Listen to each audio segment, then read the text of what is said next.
Hello everyone, welcome back to my channel. તો friends, આજે હું સરસ મજાની તમારા માટે સાબુદાણા અને ખીચડીની રેસીપી લઈને આવી છું. તો રેસીપીને એન્ડ સુધી જરૂરથી જોજો. તો અહીં મેં સાબુદાણાને 5 થી 6 કલાક પાણીમાં પલાળી રાખ્યા. ત્યાર પછી મેં બધું જ પાણી મેં તેમાંથી નિતારી લીધું હતું. અને અહીં મેં બટેકાને આ રીતે ઝીણા શેપમાં સુધારી લીધા છે. ટામેટાં અને લીલા મરચાંને પણ મેં આ રીતે ઝીણા શેપમાં સુધારી લીધા છે. બટેકાને હું બાફીને સાબુદાણાની ખીચડીમાં નથી ઉમેરતી, હું એને આ જ રીતે ઝીણા કટ કરીને તેલમાં શેકી લઉં છું. તો હવે સાબુદાણાની ખીચડીના વઘાર માટે મેં નોનસ્ટિક પેન લઈ લીધી છે અને તેમાં મેં 4 પરી જેટલું તેલ ઉમેરી લીધું છે. સાબુદાણાની ખીચડી હું હંમેશા નોનસ્ટિક પેનમાં જ બનાવું છું, કારણ કે તેમાં તે ચોટી પણ નથી જતી અને સરસ મજાની આપણી સાબુદાણાની ખીચડી બની જાય છે. તો મારે આજે ઉપવાસ હતો, એટલે ઉપવાસની ફરાળી ખીચડી જ હું આજે બનાવવાની છું અને મારી આ ફરાળી રેસીપી તમારી સાથે શેર કરવાની છું. તો તેલ ગરમ થઈ ગયું હતું, તેથી મેં અડધી ચમચી જેટલું જીરું ઉમેરી લીધું છે. હવે જીરુંને તેલમાં બરાબર આપણે શેકી લેવાનું છે. જીરું તેલમાં શેકાઈ જાય એટલે કે જીરુંમાં થોડુંક બ્રાઉન કલર આવી જાય ત્યાર પછી આપણે તેની અંદર બટેકાને ઉમેરી લેવાના છે. સાબુદાણાની ખીચડીમાં હું બટેકાને આ જ રીતે ઝીણા શેપમાં સુધારી લઉં છું અને તેને તેલમાં શેકીને જ બનાવું છું. મને બાફેલા બટેટાવાળી સાબુદાણાની ખીચડી નથી ભાવતી, મને આ જ રીતે શેકેલા બટેકાવાળી જ સાબુદાણાની ખીચડી ભાવે છે. તમે ફ્રેન્ડ્સ મને કમેન્ટ કરજો કે તમને સાબુદાણાની ખીચડી કેવી ભાવે છે. હવે ધીમા જ ગેસે થોડીવાર આપણે બટેકાને તેલમાં શેકાવા દેવાના છે. જ્યાં સુધી બટેકાનો કલર બ્રાઉન કલરનો ન થઈ જાય ત્યાં સુધી તેને શેકાવા દેવાના છે. બટેકામાં થોડું મીઠું ઉમેરી લેવાનું છે, જેથી કરી બટેકા આપણા ફટાફટ તેલમાં શેકાઈ જાય. અડધી ચમચી જ મેં મીઠું ઉમેર્યું હતું અને બટેકાને મેં બરાબર તેલમાં આ રીતે હલાવીને શેકી લીધા છે. બટેકાને થોડી વારમાં હલાવતા જવાનું છે, જેથી કરી તે તેલમાં ચોટી પણ ના જાય અને સરસ મજાના શેકાઈ જાય. તો ફ્રેન્ડ્સ, હવે બટેકામાં તમે જોઈ શકો છો કે સરસ મજાનો બ્રાઉન કલર આવી ગયો છે.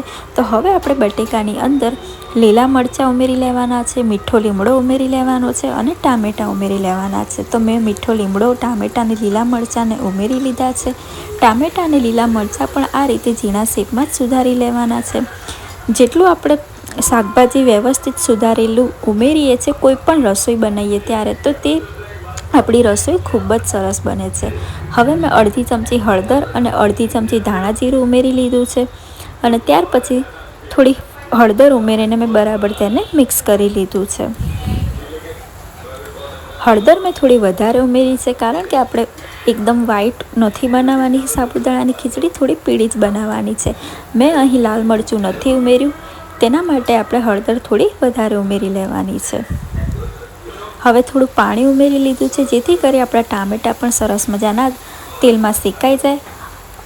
થોડું પાણી ઉમેરીને ધીમા ગેસે 2 થી 3 મિનિટ સુધી શેકાવા દેવાનું છે. ત્યાર પછી હવે આપણે જે સાબુદાણાને પલાળી રાખ્યા હતા તેનું બધું જ પાણી નિતારીને તેને પણ હવે આપણે આમાં ઉમેરી લેવાના છે. તો હવે મેં સાબુદાણાને પણ આ રીતે ઉમેરી લીધા છે. સાબુદાણા ફ્રેન્ડ્સ, તમે જોઈ શકો છો કે સરસ મજાના ખીલી પણ ગયા છે અને પાણીમાં એકદમ તે સરસ મજાના સોફ્ટ પણ થઈ ગયા છે. સાબુદાણાની ખીચડી તમે જ્યારે પણ બનાવો ત્યારે તમે જેટલી વાર સાબુદાણાને પાણીમાં પલાળી રાખ્યા હોય તેટલી જ આપણી સાબુદાણાની ખીચડી ખૂબ જ સરસ બને છે. જો તમારે સવારે સાબુદાણાની ખીચડી બનાવવી હોય તો તમારે આખી રાત સાબુદાણાને પલાળી રાખવાના અને સાબુદાણા એ રીતે પલાળવાના કે જો તમે અડધી તપેલી સાબુદાણા પલાળ્યા હોય તો તેની ઉપર પાણી આવે તે રીતે આપણે સાબુદાણાને પલાળી લેવાના છે. તો હવે મેં સાબુદાણાને પણ બરાબર રીતે મિક્સ કરી લીધા છે બધા જ મસાલા સાથે. તમે જોઈ શકો છો ફ્રેન્ડ્સ કે સાબુદાણાની ખીચડીમાં સરસ મજાનો કલર પણ આવી ગયો છે અને આપણી સાબુદાણાની ખીચડી દેખાવમાં પણ ખૂબ જ સરસ બની છે. હવે હું મારી કોઈ પણ ફરાળી રેસીપીમાં થોડી ખાંડ ઉમેરી દઉં છું, કારણ કે મને ફરાળી રેસીપી બધી જ મને ગળપણવાળી જોઈતી હોય છે. ખાંડ ઓપ્શનલ છે, તમે ગળ્યું ખાવાનું પસંદ નથી કરતા તો તમારે ખાંડ નહીં ઉમેરવાની, પણ જો તમે ખાંડ ઉમેરશો તો સાબુદાણાની ખીચડી ખૂબ જ સરસ લાગે છે. મેં અહીં 1 ચમચી જ ખાંડ ઉમેરી છે જેથી કરી માપસર જ આપણી સાબુદાણાની ખીચડી ગળી બને છે, વધારે પડતી પણ તે ગળી નથી બનતી। હવે થોડીવાર મેં સાબુદાણાની ખીચડીને ઢાંકી દીધી છે અને ધીમા જ ગેસે ઢાંકીને તેને બફાવા દીધી છે। 4 થી 5 મિનિટ સુધી જ આપણે તેને ઢાંકીને બફાવા દેવાની છે। તો ફ્રેન્ડ્સ, હવે સરસ મજાની આપણી સાબુદાણાની ખીચડી તૈયાર થઈ ગઈ છે। સાબુદાણાની ખીચડીને મેં બરાબર રીતે આ રીતે હલાવી લીધી। ત્યાર પછી હવે આપણે થોડી કોથમીર ઉમેરી લેવાની છે। આ રેસીપીથી તમારી સાબુદાણાની ખીચડી એકદમ ચોટીલી જે બનતી હોય છે તેવી પણ નહીં બને, સાબુદાણા ચોટી પણ નહીં રહે અને સરસ મજાની એકદમ ખીલેલી સાબુદાણાની ખીચડી આપણી બનીને તૈયાર થઈ જાય છે। તો હવે મેં થોડી કોથમીર ઉમેરી લીધી છે અને ત્યાર પછી લીંબુનો રસ ઉમેરી લીધો છે।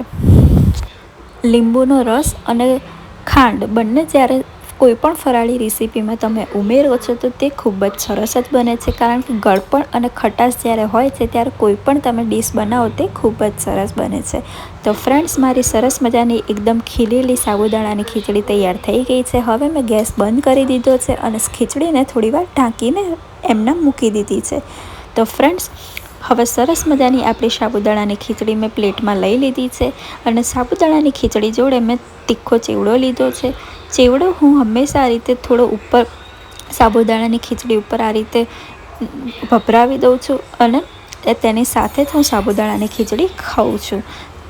તમે સાબુદાણાની ખીચડી શેની સાથે ખાવાની પસંદ કરો છો તે મને કમેન્ટ કરીને અવશ્યથી કહેજો। અને હા, મારી જો આ રેસીપી તમને પસંદ આવી હોય તો વિડીયોને લાઇક, શેર, કમેન્ટ કરવાનું ના ભૂલતા। Thank you.